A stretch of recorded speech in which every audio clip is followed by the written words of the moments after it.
First of all, I want to thank you first for putting us on the agenda as a councilman. I really appreciate this. I know plenty of people here, but those who do not know me, my name is Francine Gannon.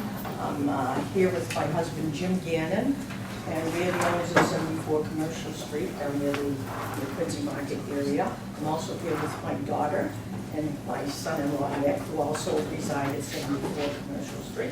It's pretty much a family-owned building, it's owner occupied. We have wonderful tenants, long-lasting tenants.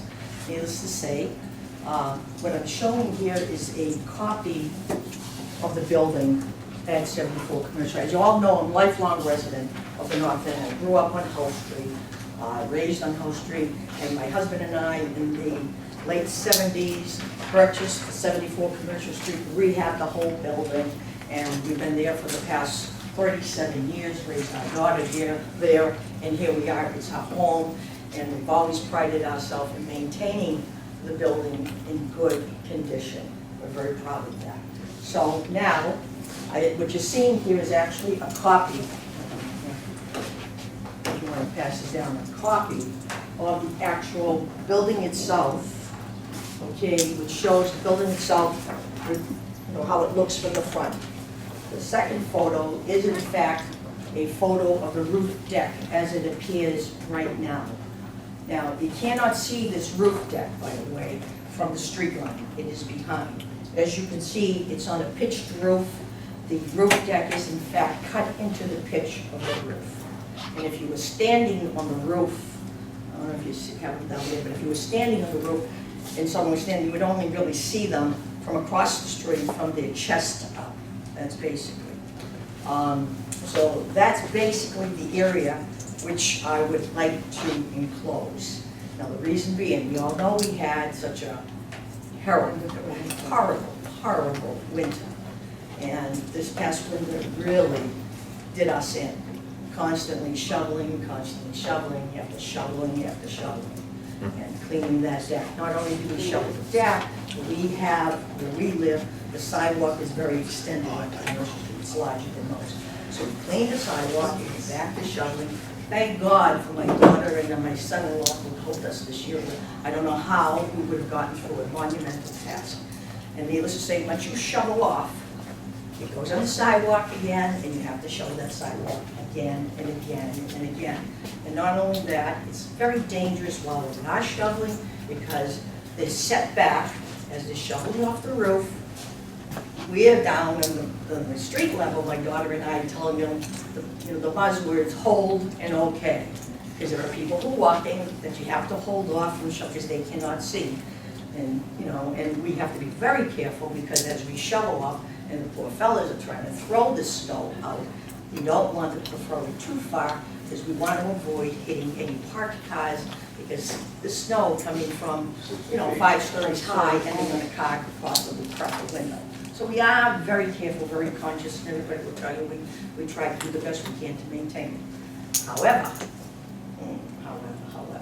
we do not want to shovel anymore, and uncoupled with the shoveling, we have experienced leaks.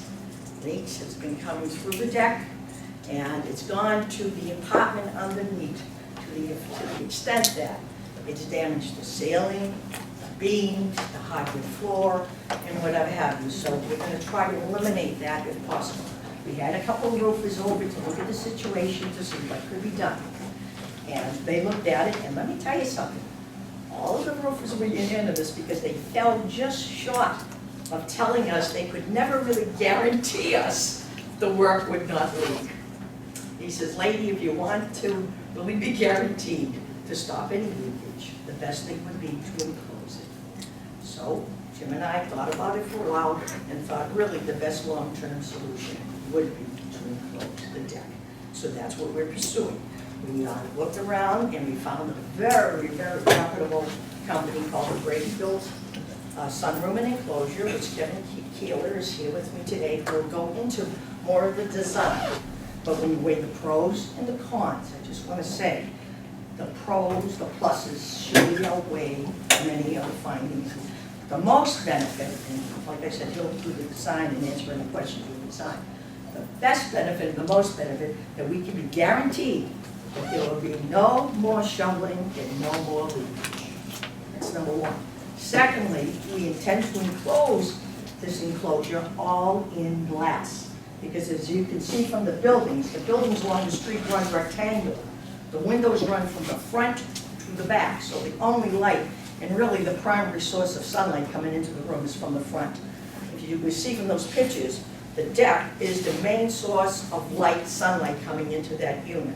So we're going to enclose it all in glass to create the sunlight still coming in at the same time. There'll be windows in the glass that they can open to get the fresh air, and also to, by the way, this is our tenant who's going to enjoy this. And they will also have the benefit of a deck that's already there, already existing throughout the year, not necessarily just in the summer or in warm weather. So there are, and yet, one of the very best reasons why we are going along with Brady-built sunrooms and enclosures is because they are going to build this structure actually off-site. They're going to be building it in their showroom and warehouse, and when it's completed, they will be taking it into the area, putting it on a crane, and literally installing it in its place, thereby causing no inconvenience, no noise, no hardship to my tenant nor my neighbors. They've done this, that's why another reason with Brady built. They've done this in the city of Boston before, so they're familiar. And their quality is exceptional. They have a wonderful reputation, because we looked into all of that, so I'm kind of anxious to go forward with this. And we started the city process. We had an on-site meeting, which Nicole Leo, as the city representative, was there. I believe it was in April the 27th. At night, we had over 24 of our neighbors appear at the meeting, all enthusiastically supported.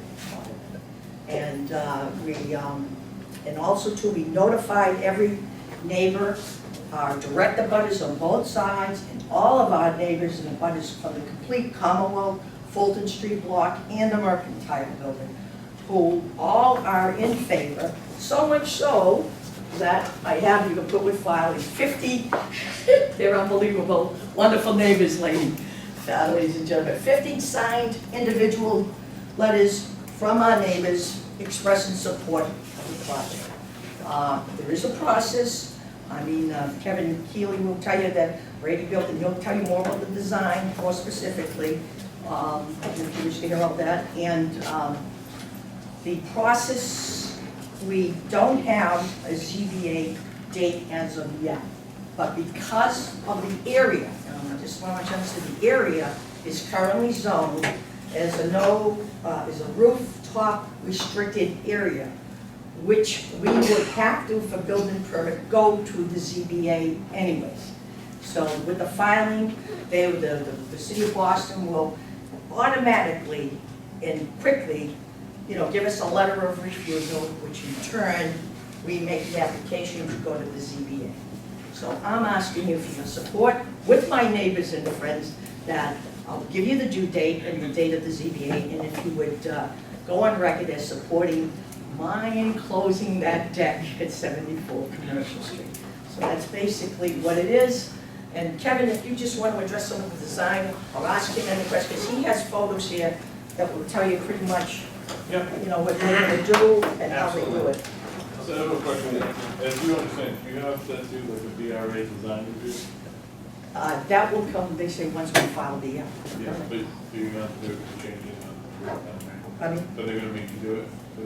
I don't really think so, because according to the ISD, when I talked with them, they said, get it, file, we'll get the refusal letter, we'll send it over to BRA. That's going to all go along with part of the process. But really, from what I'm told, it's really the decision of the ZBA whether or not to approve the permit or not, because of the currently zoned area. I haven't had to do that in the past before, but I similar situation, just a ZBA file for area. You're like in storage.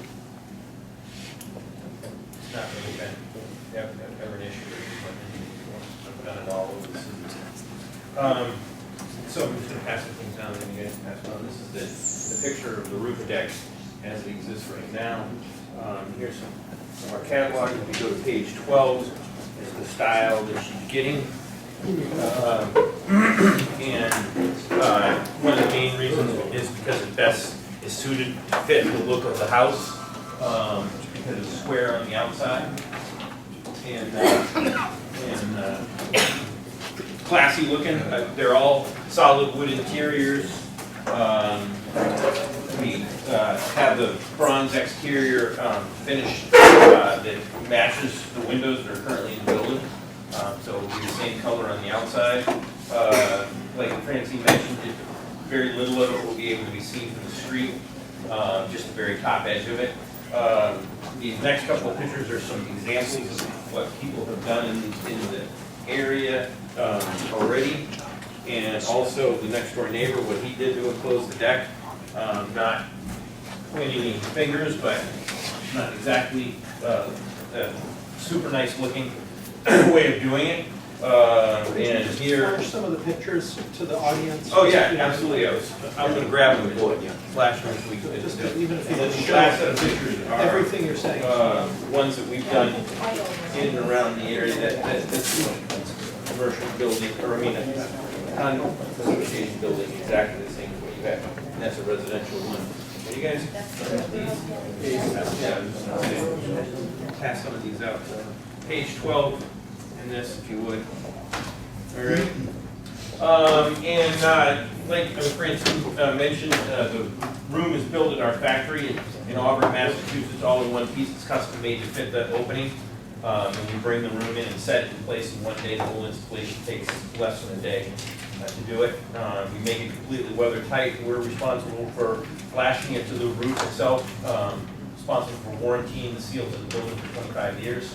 And then the roofers are going to redo the shingles on the roof, and she will never ever have an issue again. And won't have to shovel. And that's basically it. If anybody else has any other questions, grab some of these pictures and pass them around. As it is now, the deck will not be seen, and it will not even be seen from the street. Does that fall in the same pitch of the roof? It's going to go, no, the pitch of the roof is about a 6-12 right now. This is going to be about a 2-12, and then come straight down on that front wall, right there. So it's going to sit right on this front wall, come straight up about 5 feet, and then go on a 2-12, sit back into the roof.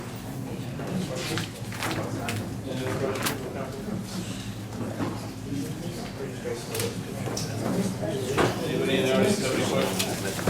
I don't have a question, but Ronald Caruso, 99 Fulton Street, I didn't get a chance to sign a letter, but I do approve of it. I was at that meeting. Can I make a motion? Yeah.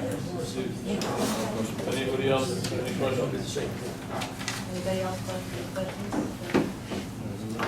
Yeah, I'd like to make a motion to support the petition, which is for commercial estate, pertaining to Gani, seeking a zoning relief to enclose a roof deck.